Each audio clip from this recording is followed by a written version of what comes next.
여러분 안녕하세요. 자, 오늘은 지난 시간 뒤를 이어서 춘추전국시대 때의 그런 상황이 어땠었는가에 대한 내용에 대해서 살펴보도록 하겠습니다. 이 제목은 춘추전국시대의 시작과 진나라의 통일과 관련된 내용인데 이걸 한 시간 안에 끝내는 게 좀 버겁다는 생각이 들어서 좀 나눴으니까 여러분들이 이 점은 좀 양해를 해주기 바랍니다. 교과서는 30페이지에 해당이 되고 프린트는 8페이지에 해당됩니다. 여러분들 이 점 확인해서 잘 봐주세요. 자, 내용은 다음과 같습니다. 자, 먼저 춘추전국시대의 시작에서부터 제자백가가 등장하게 되었다에 대한 내용을 보면 다음과 같이 이야기를 할 수가 있어요. 지난 시간에 선생님이 바로 이때 당시에 주나라의 왕의 그런 실수에 대해서 이야기한 적이 있었었죠. 포사와 관련된 그런 이야기. 자, 그런데 이때 당시에 왕실은 이것 때문에 실질적으로 수도를 잃어버리고 그 다음에 이제 한동안 왕이 뽑히지 않은 그런 상태가 잠깐 되었다가 나중에 제후들이 바로 태자를 옹립을 해서 그래서 그 사람이 바로 주나라를 다시 복구를 시키기는 합니다. 하지만은 옛날 있었던 수도가 실제로 이때 당시에 제대로 사용되기가 좀 힘들었기 때문에 왜냐하면 너무 폐허가 됐거든요. 그래가지고서 수도를 동쪽으로 옮기게 돼요. 그러니까 원래 수도는 한 요 정도 있었다고 한다면 이것이 이제 호경이라고 하는 주나라의 수도였었거든요. 근데 이곳을 이 당시에 바로 동쪽으로 옮기는 모습을 보여주게 됩니다. 그러면서 이곳은 옮겨갔던 곳은 이제 나급, 나중엔 이제 러양 혹은 낙양이라고 불리는 곳이기도 하거든요. 이것으로 이렇게 수도를 옮기게 되는 모습을 보여주게 되었다는 걸 여러분 기억해 주기 바랍니다. 자, 이렇게 되는 과정 중에서 일단은 이 왕실이 원래 이민족의 침입에서부터 제후들을 지켜주는 것이 원칙이기 때문에 왕실이 그것 때문에 제후들에게 되게 많이 떠받침을 받고 있는 그런 상황이었어야 되는 건데 오히려 지금 현재 제후들의 도움을 받아가지고서 왕실이 복구가 된 거잖아요. 비록 제후들은 왕실을 복구시켜주긴 했었지만은 왕의 권위를 그다지 높게 보지 않는 그런 상황이 벌어지게 된 겁니다. 자, 이렇기 때문에 당시에 주나라의 왕은 본격적으로 자신의 실권을 잃어버리게 되는 상황이 벌어지게 돼요. 거기다가 이제 문제가 뭐가 있었냐면 주나라 왕이 되면 그러면은 이때 당시에 전국에다가 파견할 수 있는 그런 웬만한 곳에다가는 전부 다 제후를 파견한 상황이란 말이에요. 근데 왕도 자기가 왕이 되면 형제들이 있을 거 아니에요. 근데 그 형제들이 갈 데가 없는 거예요. 바로 다른 지역에 제후가 되어야 되는데 제후가 될 땅이 없다 보니까 당시에 어떤 상황이 벌어졌느냐, 바로 그런 형제들을 주나라의 직할지에다가 보내가지고서 그 지역의 땅을 떼줘서 제후로 만들어주는 모습을 보여주게 됩니다. 그럼 뒤집어 이게 무슨 말이 되는 거냐면 주나라 왕실이 직접적으로 통치하는 땅이 점점점 줄어든다는 것을 말해요. 거기다가 이제 또 한 가지 플러스가 뭐가 있었냐면 그럼에도 불구하고 왕실과 제후 관계는 원래는 지난 시간에 한번 얘기했다시피 혈연 관계입니다. 피가 연결되어 있었어요. 왜냐하면은 왕실의 형제들을 각 지방에다가 주로 파견해가지고서 그 지역에 제후를 삼았었으니까요. 하지만은 그 제후들은 자기의 자식들에게 계속해서 왕위를 물려주면서 그러면서 왕도 자기의 자식들에게 바로 자리를 물려줬겠죠. 이렇게 되는 과정 중에서 한참 일정 정도 시간이 된 다음부터는 비록 핏줄이 연결되어 있다고는 하지만은 혈연 관계가 너무 먼 관계가 되는 겁니다. 예를 들면 지난 시간에 한번 얘기했다시피 286촌 뭐 이러는 겁니다. 286촌은 친척이라고 얘기할 수가 있어요? 여러분들? 자, 이런 식의 문제가 있게 되다 보니까 결과적으로 바로 왕실과 제후 간의 그런 혈연 관계가 약화되면서 제후가 왕실을 꼭 보호해야 된다고 하는 그런 생각 자체도 이때 당시에 갖지 않게 됩니다. 거기다 저번 시간에 한번 얘기했다시피 이민족의 침입으로 이제 수도가 나급이라고 하는 곳으로 옮겨가게 되었다 볼 수 있겠죠. 자, 이렇게 되면서 알다시피 주나라 왕실의 권위는 점차 약화가 됩니다. 근데 거기다 플러스 주나라 왕실이 이민족에게 당했기 때문에 그렇기 때문에 다시 한번 이민족이 쳐들어온다고 한다면 주나라 왕실이 다시 한번 다른 제후들을 도와줄 수 있으라는 법이 없잖아요. 그러다 보니까 또 한 가지 가끔 가다 보면은 이웃에 있는 제후 국가들이 어떤 지역에 토지를 두고서 다른 제후국들에게 강제로 뺏어가는 경우도 있기도 하고요. 이런 식의 문제가 있기 때문에 이런 식의 문제를 보통 주나라 왕실이 해결해 주는데 왕실이 약화가 되면은 왕실이 간섭한다 한들 누구도 뭐라고 거기에 대해서 귀담아 듣는 사람이 없게 되는 것입니다. 때문에 내가 억울한 일을 당하지 않으려고 한다면 내가 스스로 힘을 키울 수밖에 없는 상황이 되게 됐던 거예요. 그러다 보니까 이때 당시에 제후들은 왕실에게 기대지 않고 자기 스스로 점차 힘을 키워서 성장해 나가는 모습을 보여주게 됩니다.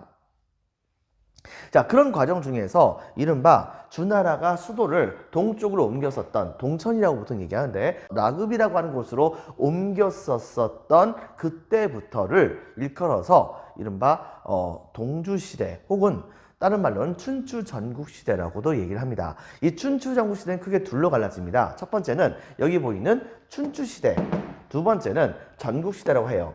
춘추시대의 경우에는 유력한 제후가 등장합니다. 그리고 이 유력한 제후는 심지어는 왕실보다 힘이 세요. 그런데 이제 문제가 뭐가 있느냐? 그럼에도 불구하고 왕실하고 관계를 완전히 무시하긴 좀 어려웠던 겁니다. 자, 이러다 보니까 이때 당시에 왕실의 권위는 옛날서부터 모든 제후들이 믿어주고 있었던 것이기 때문에 이때 당시에 이 세력이 강했었던 그 제후가 그걸 무시한다고 한다면 천하에 있는 모든 제후들에게 같이 공격을 받게 되는 그런 상황이 벌어지게 될 수도 있는 겁니다. 때문에 기본적으로 유력한 제후가 등장한다고 하더라도 그 왕실은 기본적으로는 바로 왕실을 존중을 해주는 것이 원칙입니다. 왕실을 존중을 해주면서 바로 이런 관계를 이제 갖게 되는 거죠. 왕실을 존중해주면서 이제 전하께서 국가를 통치하기가 좀 어려우니까 좀 더 힘이 센 제후인 제가 바로 전하를 대신해서, 왕을 대신해서 바로 이 나라의 모든 제후들의 잘못된 점이라든가 잘한 점이라든가 외적의 침입을 받는다든가 이런 식의 문제들을 해결하도록 하겠습니다 라고 얘기하는 겁니다. 이렇게 해가지고 이때 당시에 춘추시대 때는 굉장히 유명한 5명의 바로 가장 강력했었던 제후를 일컬어서 우리는 이제 패자라고 얘기하는데, 패배했다는 의미가 아닙니다. 힘이 세다는 의미예요. 바로 춘추시대 때의 5명의 강력한 제후들이 왕을 대신해서 제후들을 통솔하는 그런 시대가 오게 됐었어요. 이른바 이것을 일컬어서 우리는 춘추시대, 춘추오패라고 얘기를 합니다. 춘추오패라고 얘기를 합니다. 하지만 전국시대에 넘어가서는 상황이 변합니다. 즉, 주나라 왕실이 너무 약해졌어요. 너무 약해지다 보니까 이제는 아예 어떤 제국들도 주나라 왕실을 전혀 신경 쓰지 않습니다.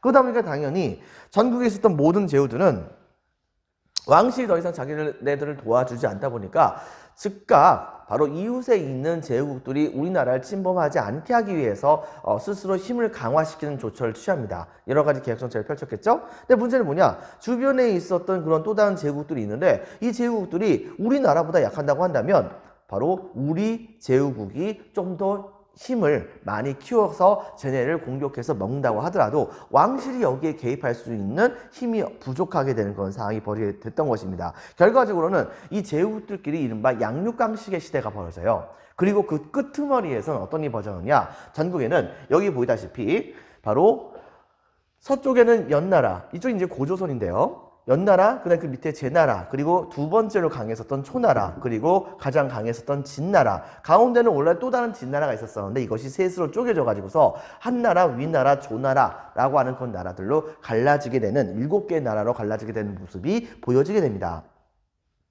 그래가지고서 이들 일컬어서 전국시대 때의 7개의 영웅국가다라고 얘기를 해가지고 전국칠웅이라고 얘기를 하죠. 이들이 등장해가지고서 이때 당시에 이 끝없는 끝없는 전쟁을 벌이게 되었으니 당시 상황을 본다고 한다면 춘추전국시대 때 당시 때에 동원됐었던, 한번 싸움에 동원됐었던 그런 군대 숫자는 기껏 해봤자 몇만 명 되지 않습니다. 아무리 큰 전투라고 하더라도 10만 명이 넘지 않아요. 그런데 전국시대 때쯤 가게 되면은 한 번 전투 때마다 몇십만이 넘는 그런 군인들이 동원이 되게 됩니다. 그리고 거기에서 한 번에 몇십만이 넘는 사람들이 죽임을 당하는 사건도 많이 벌어지게 됐던 것이죠. 자, 이렇게 되게 되면서 말 그대로 적자 생존의 시대로 넘어가게 되었다라고 하는 것을 여러분들이 기억을 해주시고요. 근데 이렇게 갑작스럽게 전쟁을 많이 하게 됐잖아요. 근데 그 이유가 무엇인가를 우리가 살펴본다고 한다면 바로 청동기 시대에 있었던 이 중국이 본격적으로 철기를 사용하기 시작했다는 것을 우리가 찾아볼 수가 있습니다. 즉 철제 무기를 사용했다는 거예요. 예전에 선생님이 한번 얘기한 적 있었었죠. 옛날에 바로 청동기로 농기구를 만들면 지금으로 따지면은 금으로 호미를 만드는 거나 마찬가지라고요. 그것은 뒤집어 얘기하면 무슨 말이냐? 청동기가 그만큼 귀했다는 것을 말합니다. 그런데 철의 경우에는 생각보다 많이 귀하지 않습니다. 주변에 흔해요. 당장 여러분들 만약에 근처에 혹은 바닷가에 모래사장 있는 데 가가지고서 거기에서 뭘 해보냐면 여러분이 자석 같은 걸 갖고 있으면 자석을 하나 끄집어내서 모래사장 속에다가 자석을 한번 쑥 하고 집어넣어봐요. 그리고 빼면 그럼 거기에 철이 아니라 웬 모래들이 잔뜩 달라붙는 것을 볼 수 있을 겁니다. 그럼 뭘 의미하는 걸까요? 바로 그 모래들은 여러분들 철의 함유량이 높은 모래들입니다. 근데 주변의 자연 상태에서 그 정도로 바로 철이 많다고 한다면 그것은 곧 뭘 말하는 거냐? 철을 생산하게 된다고 했을 때는 이것을 무궁무진하게 여러 부분에서 많이 쓸 수 있다는 것을 말하는 겁니다. 제일 중요한 것 중에 하나는 청동보다 확실히 철이 세니까 이걸로 인해 가지고서 바로 많은 사람들이 청동보다는 철로 무기를 많이 만들게 돼요. 거기다 또 한 가지 농기구도 만듭니다. 즉 예전에는 돌로 만든 농기구였는데 그런데 이때부터 철로 만든 농기구가 사용이 되게 돼요. 여러분 한번 생각해 보세요. 이만한 돌하고 이만한 철덩어리하고 둘 중에 어느 게 더 무겁겠습니까? 정답은 웬만한 거 아니고선 웬만하면 철이 훨씬 더 무겁습니다. 여러분들. 당연히 철이 훨씬 더 무겁다 보니까 이때 당시에 사람들은 더 단단하기도 하죠. 돌로 만든 농기구로 땅을 갈다가 돌이 부러지면 이거 이을 수 없잖아요. 근데 철의 경우에는 철로 만든 농기구로 이것을 땅을 파다 보면 땅을 이렇게 농사를 짓다 보면 철이 굽어진다? 이건 그럼 피면 돼요. 그리고 만약에 부러진다? 그렇다고 한다면 이건 대장간에 가가지고서 그냥 이어 붙이면 됩니다. 손상이 되는 것이 거의 없단 말이에요. 자, 이런 측면이 있다 보니까 그리고 또 한 가지 훨씬 더 돌보다 무겁다 보니까 땅을 힘을 줘서 땅을 훅 하고 깊게 갈 수가 있어요. 땅을 깊게 가게 된다고 한다면 깊은 땅 속에 숨어 있는 많은 거름길 같은 것을 바깥쪽으로 끄집어낼 수 있게 되고 거기다 또 한 가지 식물들이 그 깊이만큼 쉽게 뿌리를 내릴 수가 있기 때문에 농사가 훨씬 더 잘 되는 겁니다. 이 철제 농기구가 사용됐다는 것은 농업 생산력이 비약적으로 증가하게 됐다는 것을 의미하기도 해요. 자, 이렇게 되게 되고 또 한 가지 이제 어떤 변화가 있게 됐냐면 전쟁터에 주로 남자가 나가서 싸울까요? 여자가 나가서 싸울까요? 여러분들, 전쟁터에서는 주로 남자가 나가서 싸우죠. 물론 예외적으로 여자가 나가서 싸우는 경우도 있었지만 대체로 본다고 한다면 남자가 나가서 싸우는 경우가 진짜 많은데 문제는 뭐냐면 이 남자들이 전쟁터에서 몇십만이 한꺼번에 죽는 거예요. 그런데 몇십만이 한꺼번에 죽는다고 했었을 때 집에 있는 그들의 아내들의 경우에는 남자가 전쟁터에서 죽게 된다고 한다면 국가가 그거에 대해서 나름대로 남편을 잃은 아내들에게 뭔가 보상 같은 걸 주면 좋겠지만 주지 못하게 된다고 한다면 먹고 살아야 되는 것이 있어야 할 거 아닙니까? 그때 당시 주된 바로 직업이 농업이었는데 남자가 전부 다 전쟁터에서 나가서 죽게 되는데 당장 먹을 식량이 없다고 한다면 여자라도 밖에 나가가지고서 일을 해야겠죠. 근데 문제는 뭐냐? 여자들은 남자보다 확실히 힘이 좀 약하잖아요. 힘이 훨씬 더 약하다 보니까 당연히 농사를 남자만큼 열심히 짓지 못하게 되는 상황이 벌어지게 됩니다. 그래서 국가는 바로 그 남자보다 훨씬 더 힘이 센 무언가를 여성들에게 대체물로 소개를 해줍니다. 그것이 뭔지 아세요? 바로 소입니다. 소나 혹은 말과 같은 동물을 남자 대신에 밭을 갈게 하는 거예요. 옛날에는 남자가 어깨에다가 멍에를 메고 그 다음에 이것을 갈면 뒤에 있는 여성이 이것을 같이 잡아줘 가지고서 땅을 갈게 만드는 그런 방식이었는데 이 멍에를 메는 것이 남자가 아니고 이제 소가 되는 겁니다. 땅을 훨씬 더 잘 갈겠죠. 여러분들, 자, 이렇게 되게 되면서 농업 생산력이 훨씬 더 많아지게 됐다 볼 수 있겠습니다. 농사 지는데 노동력이 훨씬 더 적게 들게 되는 것이거든요. 그리고 이렇게 철제 농기구와 그 다음에 우경이 보급되면서 농업 생산량이 많아지다 보니까 자연스럽게 사람들이 먹을 것이 많아지게 되고 먹을 것이 많아지게 된다고 한다면 창고에 쌓아두는 것도 있겠지만 이거 계속해서 쌓아놓다 보면 나중에 썩어 문드러질 거 아니에요. 그렇게 하기 전에 뭐 해야겠어요? 바로 판매를 해야겠죠. 때문에 이것을 판매하는 과정 중에서 상공업이 발달하게 됩니다. 판매하게 되면은 당연히 그 물건을 사러 오는 사람들도 있을 것이고, 사러 왔을 때는 곡식을 사가는 대가로 무언가를 줘야 될 거 아니에요. 처음에 공산품이라든가 같은 여러 가지 물물 교환을 많이 했었겠죠. 하지만 시간이 흘러가면서 이 물물 교환을 하는 것이 너무 불편하다 보니까 바로 이때 당시에 여기 각국에 있었던 모든 나라들에서 자체적인 형태의 화폐가 만들어지는 모습을 보여주게 됩니다. 이른바 명도전이라든가와 같은 혹은 포전과 같은 화폐들이 막 만들어져요. 그리고 이 사람들이 많이 모이다 보니까 각 지역에서는 시장과 도시가 이제 등장하게 되는 모습을 보여주게 되었다 볼 수 있겠습니다. 그러면서 비록 전쟁이 엄청나게 벌어졌던 그런 시기이긴 하지만 이 시대는 오히려 상공업이 발달하고 농업 생산력이 증가하는 약간 좀 아이러니컬한 그런 시대라고도 얘기할 수가 있겠습니다. 바로 프린트 8페이지에 나와 있는 만화를 보면 여러분들이 약간 좀 이제 이해하기가 쉬울 수도 있을 것 같아요. 가운데에 나와 있는 만화요. 자, 근데 이제 문제는 뭐냐면 춘추전국시 때 국가들은 일단 살아야 될 거 아니에요. 살아려고 하다 보니까 자기 나라를 강하게 만들려고 했습니다. 기억날까요, 여러분들? 나라를 부자로 만들고 군대를 강하게 만드는 정책을 일컬어서 우리는 부국강병책이라고 얘기를 하죠. 이 부국강병책을 펼치려고 하는데 옛날에 관직을 가질 수 있는 사람들은 보통 왕족이라든가 제후들의 후예들이 관직을 가질 수가 있었습니다. 그런데 이제 문제가 뭐가 생기게 되냐면 왕족의 후예라고 하더라도 그 사람이 반드시 똑똑하라는 법이 없잖아요. 제후의 후예라고 하더라도 그 사람이 반드시 똑똑하라는 법이 없잖아요. 근데 뒤집어 얘기하면 일반 평민들이라고 하더라도 제후라든가 왕족의 자제들보다도 평민의 자제가 더 바보 같다는 법은 없잖아요. 이때 당시에 처음에는 신분에 따라서 관직을 임명하려고 생각했었던 그런 많은 제후들은 시간이 흘러가면서 그런 것이 국가가 강화되는데 별로 의미가 없다고 생각을 해가지고 신분에 따른 것이 아니고 그 사람이 갖고 있는 능력에 따라 가지고서 인재를 등용하는 모습을 보여주게 됩니다. 그러면서 많은 사람들이 바로 국가를 강하게 만들 수 있는 방법을 찾기 위해서 정말 끊임없이 노력을 하게 됩니다. 자, 그게 제일 중요한 것 중에 하나. 근데 또 한 가지, 국가를 강하게 만들려고 한다면 당연히 그 국가가 강하게 만들어 가는 데에 활동하는 그런 존재들이 바로 인간이잖아요. 그렇다고 한다면 인간의 습성을 알아야 그래야지 그런 습성을 이용해서 국가를 강화하게 만들 수가 있는 거 아니겠습니까?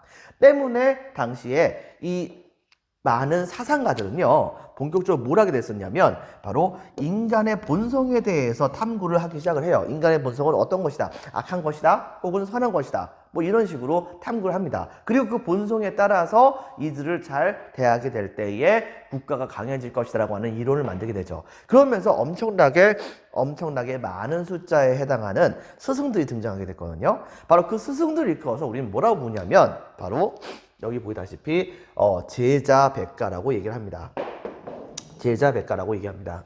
여러분들, 그 제자백가의 대표적인 분은 누가 있느냐? 바로 유가, 법가, 도가, 묵가가 있습니다. 물론 여기에 지금 소개시켜준 그런 사상가들 이외에도 예를 들면 손자병법서를 만들었었던 병가라든가, 그 다음에 뭐 모든 것을 논리적으로 판단을 하려고 했었던 명리가라든가, 그 다음에 또 하나 국가가 잘 되려고 한다면 농업이 잘 돼야 된다라고 하는 것을 주장했었던 농가라든가와 같은 여러 개의 사상을 갖고 있던 그런 사람들이 많이 있었습니다. 하지만 그 중에서도 제일 바로 많은 사람들에게 진정하게 받아들여졌었던 사상들은 유가와 법가와 도가와 그 다음에 묵가였었어요. 이 점을 여러분 같이 기억을 해주기 바랍니다. 먼저 유가에 대해서 살펴보도록 할게요.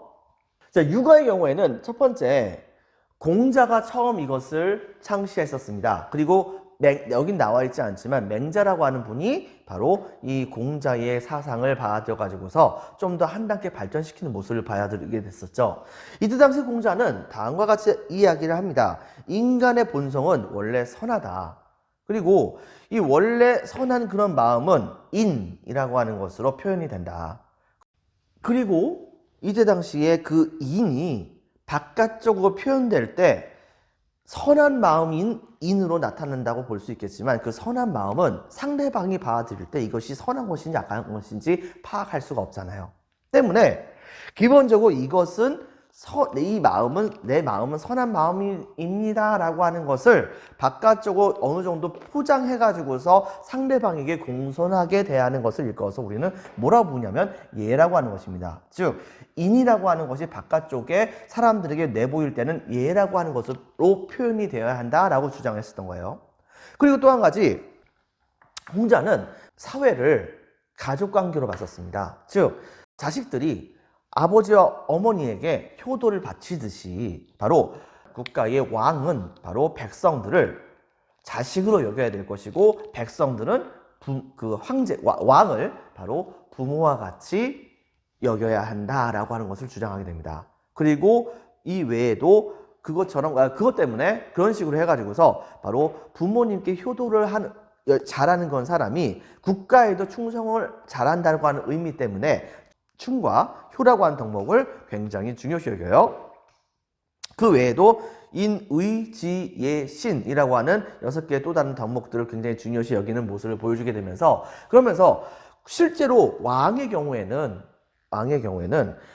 국가를 통치할 때는 바로 힘으로써 백성들을 누르는 것이 아니고 그냥 냅두는 것도 아니고, 많은 사람들이 왕의 착한 마음 그리고 모든 사람들을 사랑하는 마음에 자연스럽게 끌려올 수 있도록, 마음속에서부터 감동을 받을 수 있도록 덕으로서 통치를 해야 된다라고 하는 걸 주장하게 됩니다. 이른바 도덕 정치를 주장했던 것이 바로 이 유가라 볼 수 있겠죠.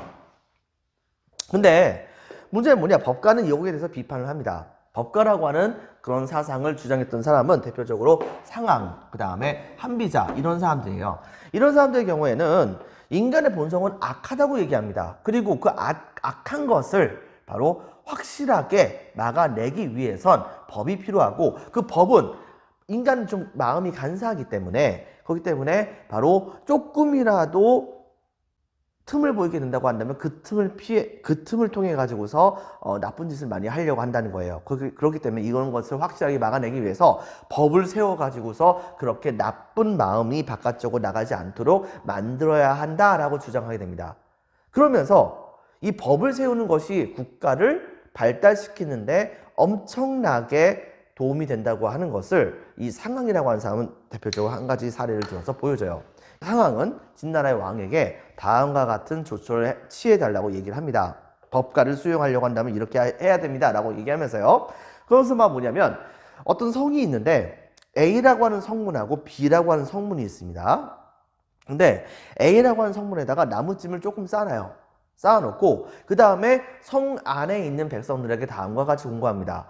바로 A라고 하는 성문에 있는 나무찜을 B라고 하는 성문으로 옮겨간 자에게는 그 말을 한 입을 주겠다라고 딱 얘기를 합니다.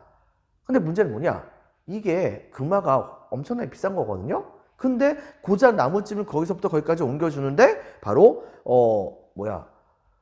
그 말 준다고? 라고 백성들이 생각할 수 있습니다. 그런데 문제는 뭐냐? 그렇게 쉬운 것임에도 불구하고 다음날 가서 보니까 이 A라고 하는 그런 성문에 나무찜이 그대로 있었던 거예요. 왜일까요? 그것은 여러분들, 백성들이 국가를 믿지 못했기 때문입니다. 즉 백성들은 그동안 너무나도 국가에게 수탈을 많이 당했거든요. 실제로 이 나무찜을 여기서부터 여기까지 옮겨간 다음에 그 다음에 어떻게 하느냐? 국가가 그 보상을 줘야 하는데, 야 솔직히 말해서 여기서부터 여기까지 옮겨가는데 그만 한 입 준다는 게 말이 돼? 라고 그러면서 그냥 꺼져라 이렇게 얘기할 수도 있는 거 아닙니까? 근데 그런 경우가 진짜 많았던 거예요. 그래서 백성들이 국가를 안 믿었던 거죠. 근데 웃긴 건 뭐냐면 진짜 안 옮기게 되자 상황은 뭐라고 했느냐? 그렇다고 한다면 이것을 몇 배를 더 올리세요 라고 얘기합니다. 그래서 A라고 하는 문의 나무찜을 B라고 하는 곳으로 옮겨가는 그런 사람에게는 그 말을 한 입이 아니고 한 5입을 준다고 딱 얘기합니다. 여러분들, 그러니까 일단은 국민들이, 성 안에 있는 백성들이 뭔가 좀 호기심이 생겼겠죠? 근데 이제 문제가 뭐가 있었냐면 어떤 사람이 오늘따라 할 일이 별로 없는 거예요. 근데 여기서부터 여기 지역에다가 바로 이 나무집을 옮겨가면 그 말을 무려 5입을 준대요. 그러니까 속냄새 치고 에이 그냥 나중에 또 속는다면 어쩔 수 없지만 한번 해볼까? 시간도 남는데 혹시나 또 모르잖아? 라고 생각하면서 어떤 사람이 그 나무찜을 들어가지고서 B라고 하는 곳에다 옮겨 놓습니다. 여러분들 근데 그렇게 했는데 바로 그 사람에게 바로 진짜 금화 5입을 준 거예요. 자, 이것을 딱 보는 순간 국가의 입장에서는 바로 어떤 사람에게 줬었던 그 금화 5입이라고 하는 것이 손해일 수는 있겠지만 이것을 보게 됐었던 모든 백성들은 국가가 명령하는 것을 들으면 그것만큼 그거에 따른 보상이 따르는구나 라고 하는 것을 알게 되는 겁니다. 그렇게 된다고 한다면 그 다음부터 어떻게 되느냐, 국가가 어떤 명령을 하면 바로 그거에 대해서 열심히 하려고 하는 자세를 갖추게 된다는 것이죠. 왜? 바로 그걸 진짜 열심히 하게 된다고 한다면 국가가 진짜 그거에 따른 보상을 해주게 되니까요. 바로 이런 식으로 해가지고서 국민들이 국가를 믿게 만들면 그 다음부터는 국가가 원하는 대로 국민들을 움직일 수 있게 되면서 국가가 굉장히 강한 국가로 변신할 수 있을 것이다 라고 하는 것을 얘기했고, 아니나 다를까 상황이 진나라를 재상으로서 통치하게 됐을 때 진나라는 이 7개의 나라 중에서 가장 강한 나라 중에 하나가 됩니다. 여러분들 자, 그 점을 같이 기억을 해주기 바랍니다. 법에 의한 통치를 주장했었어요. 하지만 도가라고 하는 것은 좀 특이합니다. 노자가 처음으로 이것을 내세웠고 장자가 이것을 발전했다고 얘기를 하는데, 이 노자 장자의 경우에는 이때 당시에 군주라고 하는 존재는 사실상 성가신 존재다. 그래서 진짜 1급의 군주는 어떤 사람이냐, 이런 겁니다. 우리나라에 바로 임금이 계시는데 그 임금은 법에 따라 가지고서 국가를 잘 다스리셔, 형벌이 강해, 뭐 이렇게 얘기하는 그런 사람들, 이런 사람들의 경우에는 제 3급의 군주라고 얘기를 합니다. 왜? 백성들을 법을 세워가지고서 막 그냥 통제해가지고서 많은 사람들을 힘들게 하고 하는 그런 모습을 보여주게 되니까요. 두 번째, 우리 임금님은 엄청나게 인자하셔라고 하면서 백성들이 되게 많이 칭찬을 하는 그런 대통령이 있습니다. 그런 왕이 있습니다. 바로 그런 왕의 경우에는 2급에 해당되는 왕이라고 얘기를 합니다. 왜? 백성들을 위해서 많은 것을 하려고 했던 사람은 맞는 건데, 문제는 뭐냐면 그것은 그만큼 백성들이 바로 그 국가에게서부터 박탈당했던 것이 그만큼 많았는데 그것을 이제 잘 대해주니까 좋아하는 거 아니겠습니까? 그리고 또 한 가지, 국가가 그만큼 관심을 가져줘야지 백성들이 편안한 상황이 되었다는 것을 의미하는 것이니까 그 나라가 얼마나 살기 힘들었다는 것을 말하는 거겠습니까? 여러분들. 그런데 또 한 가지, 제1급의 왕은 우리나라의 왕이 도대체 누군지 난 잘 모르겠소라고 하는 그런 나라의 왕이 제1급의 왕이라고 합니다. 왜? 백성들이 국가에 어떤 일이 벌어졌는지 관심 가질 필요 없이 자신의 생업에다가만 종사할 수 있도록 만드는 그런 왕이 진정하게 그 국가가 강력한 국가로 성장하게 만드는데 도움을 줄 수 있는 그런 왕이라 볼 수 있다고 도가 쪽에선 얘기합니다. 그러므로 웬만하면 백성들을 건드리지 말고 백성들을 그냥 냅둬라 라고 했었던 그런 바로 이 도가. 그렇기 때문에 특히 가장 좋은 삶은 아예 그냥 모든 것을 그냥 자연 그대로 흘러가는 대로 그냥 냅두자 라고 하는 것을 내세웠었어요. 근데 실제로 이것을 채택을 하면 국가가 잘 돌아가라는 법은 없는 거잖아요.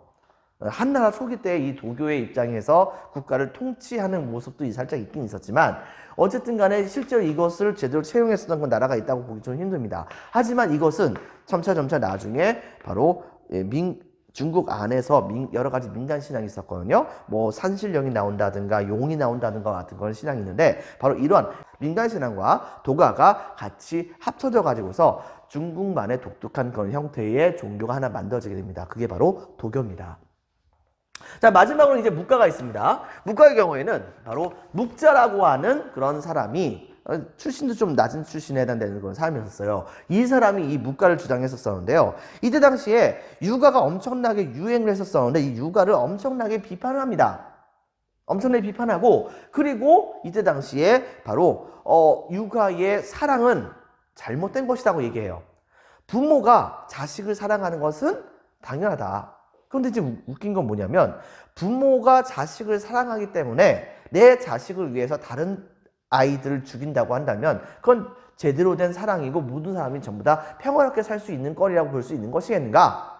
라고 얘기합니다. 때문에 국가는 그런 것과 전혀 관계없이 모든 나라들을, 모든 사람들을 아주 똑같이 사랑하는, 차별이 없는 그런 사랑을 이루는 것이 제일 중요하다라고 하는 것을 주장하게 돼요. 이른바 차별 없는 사랑, 겸해라고 하는 것을 주장하게 되죠. 실제로 그래가지고서 이 묵가 같은 경우에는 그런 자신들의 신념을 지키기 위해서 이들은 대표적인 이제 그 수공업자 집단에 해당되는 사람들이 많았다고 해요. 그래서 그런 것일까요? 바로 이들은 이때 당시에 전국시대나 춘추시대 때에 바로 작은 나라를 공격했었던 큰 나라들 있죠. 이 큰 나라들의 공격을 막아내기 위해서 작은 나라의 이 묵가의 제자들이 파견돼 가지고서 그들의 공격을 열심히 막아내면서 그러면서 실제로 작은 나라들의 구세주와 같은 그런 존재로서 활약을 하는 모습을 보여주기도 합니다. 이렇게 됐다는 것을 여러분 기억해 주기 바라요. 하지만은 이 묵가는 나중에 가서는 사실 엄청나게 유행했었거든요. 근데 나중에 가서는 이제 오히려 천하가 통일됐을 때는 이 묵가 자체는 왜 어떻게 된 건지 모르겠으나 갑작스럽게 사라지게 됩니다. 이런 측면을 여러분 같이 기억을 해주기 바랍니다. 자, 먼저 한번 볼게요. 자, 동그라미 2번의 사회 경제적 변화, 동그라미 1번 철제무기 적어주겠습니다. 철제무기 사용으로 활발한 정복전쟁, 동그라미 2번 철제 농기구와 동그라미 3번 우경보급으로 농업 생산력이 증대됩니다. 그게 동그라미 4번 상공업이 발달되고 동그라미 5번 화폐를 사용하며 동그라미 6번 도시와 시장이 발달하는 모습을 보여주게 됩니다. 자, 별표 2개 제자백과 매우 중요합니다. 등장에서는 자, 각 제후들이 부국강병을 위해 자 이제부터 동그라미 1번입니다. 능력 빈칸에 적어주겠습니다. 능력 중심의 인재 등용. 동그라미 2번 인간 본성에 주목을 했었습니다. 이런 과정 중에서 다양한 학파가 등장했었죠. 대표적인 것 중에 하나가 각각의 사상별로 별표를 칠게요. 유가 중요합니다. 별표 2개. 공자. 이 사람의 경우, 이분의 경우에는 바로 중요시 여겼었던 덕목이 인 그리고 예. 저기 적혀 있죠. 인과 예. 그리고 이것은 군주는 국가를 통치할 때 덕으로서 통치해야 한다라고 하는 이른바 도덕정치라고 하는 것을 강조합니다. 자, 법과의 경우에는 바로 상앙이라고 하는 사람이 있어요. 상앙이라고 하는 사람과 한비자라고 하는 사람이 유명했는데요. 바로 이때 당시에 이들은 바로 국가를 통치할 때는 엄격하게 법으로서 통치해야 된다라고 하는 것을 주장하게 됩니다. 그 다음에 도가의 경우에는 빈칸을 읽겠습니다. 노자, 장자 이런 분들이 활약을 했는데 자연 그대로의 삶을 추구했다고 합니다. 밑줄 쫙 치고 나중에 이것이 바로 중국 안에 민간신앙과 같이 합쳐져서 바로 도교라고 하는 것으로 발전했다라고 하는 것을 여러분들이 기억을 해주기 바랍니다. 자, 그 다음에 묵가 동그라미 이것은 이제 묵자라고 하는 건 분이 처음으로 창시를 하셨고요. 차별 없는 사랑 바로 겸애라고 하는 것을 강조하셨다고 합니다. 약간 좀 크리스트교의 그런 사랑하고 약간 비스무리한 그런 측면이 있었다 볼 수 있겠죠. 근데 물론 완벽하게 같다고 보긴 좀 힘들긴 하지만요. 자, 여러분들 오늘은 여기까지 하겠습니다. 수고 많으셨어요. 다음에 또 봅시다. 감사합니다.